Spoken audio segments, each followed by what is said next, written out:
Aboriginal and Torres Strait Islanders were the first community to populate Australia. Today, their culture consists of contemporary and traditional views of ideas, beliefs, and practices. This video aims to address the health needs of Aboriginal and Torres Strait Islanders, specifically focusing on rural Indigenous women through implementing a strategy which addresses the ideas of obesity and unemployment via occupational therapy and exercise science. Indigenous Australians account for 3% of the Australian population. Due to this, they are automatically categorised as a minority group within Australia and therefore have a higher possibility of experiencing health inequities. This can lead to an increase in health needs in Indigenous Australian communities. When addressing the physical aspect of Indigenous health, it is evident that Aboriginal and Torres Strait Islanders, also known as ATSI, experience a higher rate of being diagnosed with chronic illness. Conditions such as cardiovascular disease are prevalent in Aboriginal communities and include coronary heart disease, stroke, heart failure, and high blood pressure. These communities also have high rates of drug and alcohol misuse, smoking and obesity caused by a poor diet and low physical activity. Indigenous adults were also twice as likely to have diabetes. However, health to Indigenous Australians is not just about the absence of disease. It covers the physical, social, cultural, emotional, and spiritual aspects and has a large focus on the community and not the individual. Health also includes their connection to country or their land and sacred sites, and involvement in kinship groups and cultural events such as corroboree. When assessing the reasons behind the health needs of Indigenous Australians, we must consider the historical impacts and the various other socio-economic determinants that are derived from these historical events. The colonisation of Australia has had a damaging effect on Indigenous Australian communities, experiencing a loss of lifestyle, culture, religion, and separation from kin. Indigenous Australians have undergone segregation and assimilation during the colonisation of Australia, resulting in the stolen generation where Aboriginal children were forcefully separated from their families. Many Indigenous communities encountered loss of their culture and self-identity during this time, which has had an ongoing influence on today's generation. Through the impact of colonisation, health behaviours have been developed.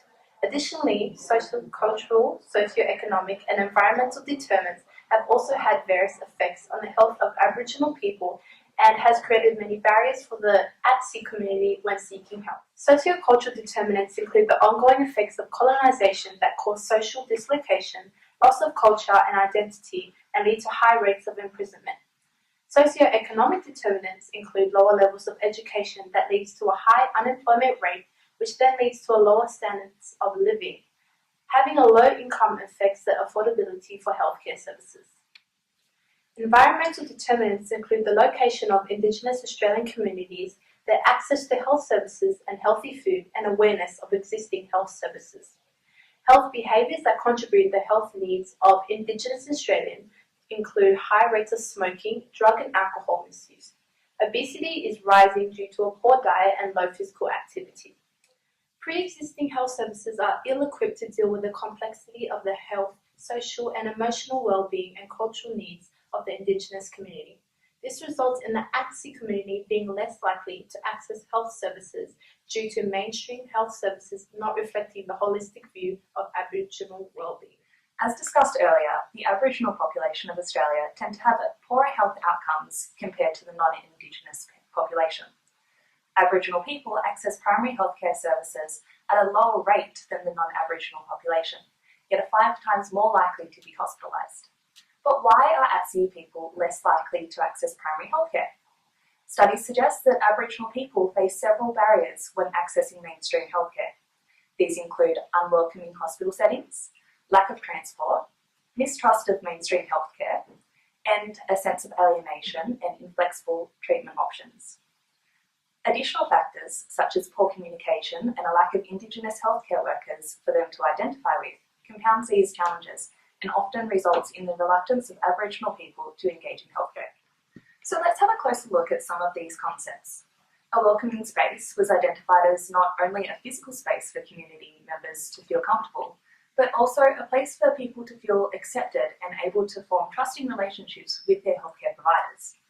For many Aboriginal people, having a good relationship with their healthcare practitioner was crucial in their decision to seek healthcare. Additionally, If there were Aboriginal staff members present, Aboriginal people were also more likely to engage with healthcare services.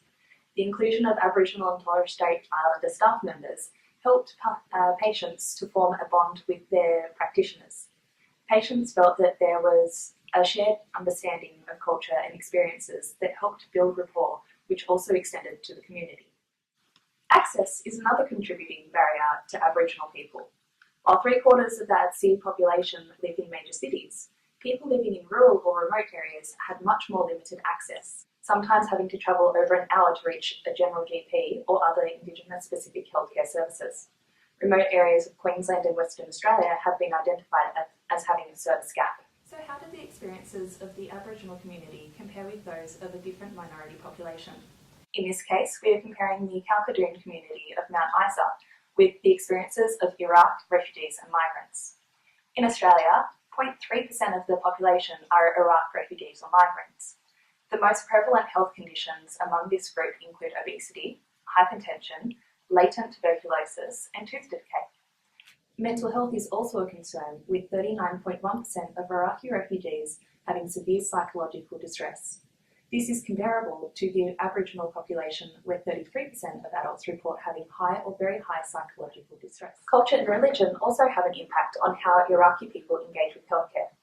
For Muslim women, exposing parts of their body or discussing sexual health can be distressing, especially in the presence of a male health practitioner.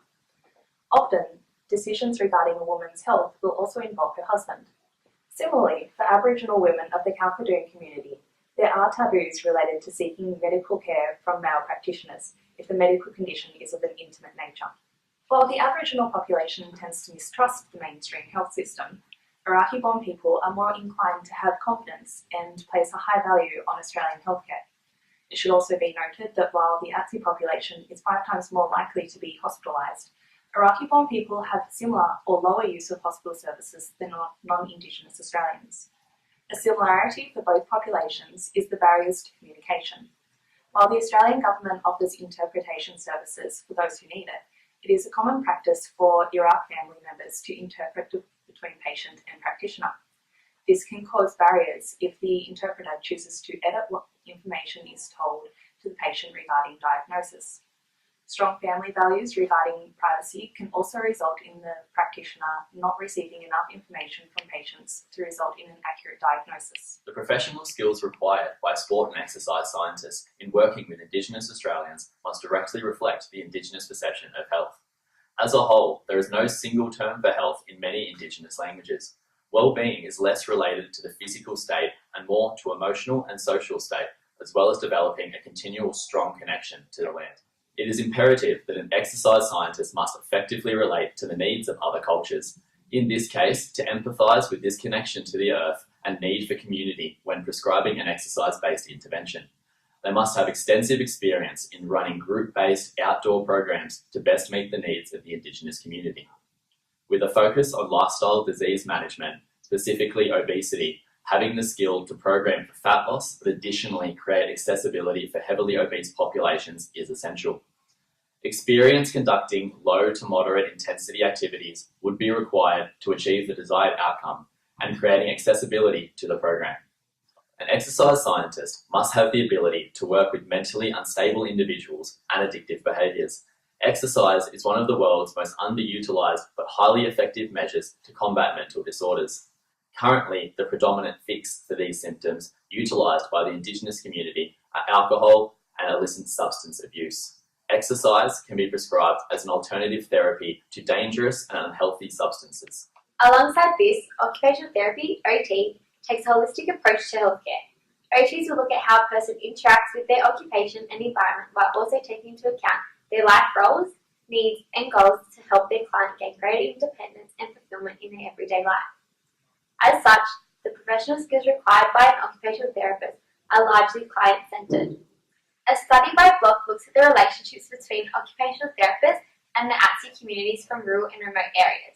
It outlined how occupational therapy needs to be adapted when working with the ATSI communities due to their diverse beliefs, values and customs. Additionally, Block addresses the inequities of access to occupational therapy services in rural and remote areas, where some practices use a fly-in, fly-out strategy to deliver their interventions. Consequently, therapists aren't able to achieve their client-centered outcomes. Despite this disadvantage, ATSI communities remain in contact with their occupational therapists and can still uphold the new interventions required to improve their health and well-being as it meets to their needs. Other skills needed by OTs to meet the needs of the ATSI community include the ability to enable self-determination. This involves giving clients the choice of how to include their culture into meaningful occupations and enabling people to live in the way they want to live. Cultural competency. Having respect and awareness of the client's culture and incorporating the culture values into the services delivered. Collaboration. Working with the client to achieve a common goal. As interpreted previously, the concept of Indigenous health must involve the land, culture, and community. Until now, our inability to address this concept can be seen in that suicide or self-harm related deaths accounted for 5.5% of all Aboriginal and Torres Strait Islander deaths, as compared to 1.7% in non-Indigenous people during the years ranging 2012 to 2016. Additionally, 40% of Indigenous women were classified as obese, with an additional 26% found to be overweight. Females also accounted for 56% of Indigenous diabetes and were twice as likely to suffer this condition if living remotely. Our exercise scientists aim to accurately capture the physical, mental, and cultural aspects of this perspective through a physical exercise intervention. Initially, this exercise programming will be designed and implemented by exercise scientists in collaboration with the community, but long-term facilitated and conducted completely by Aboriginal women, in order to create a strong sense of ownership and empowerment. The female candidates would be trained both in and out of sessions in tasks including program design, correct exercise technique, first aid, and group management. These sessions will be tailored to Indigenous females, including integration of outdoor and group-based activities. The ideal exercise program structure comprises 30 to 40 minutes, low to moderate intensity sessions. This has been found to be most effective in treatment of depression and mental health, while also being better accessible and producing comparable results to high-intensity training in treating obesity. These sessions would include activities such as hiking and bushwalking, while also implementing traditional Indigenous ball sports such as kai, pando, and kulchi. They would take place in rural communities, with transport where possible arranged to and from the venue. The structure, being almost completely Indigenous managed, will create longevity and build a community where other direct intervention or close the gap measures have fallen short.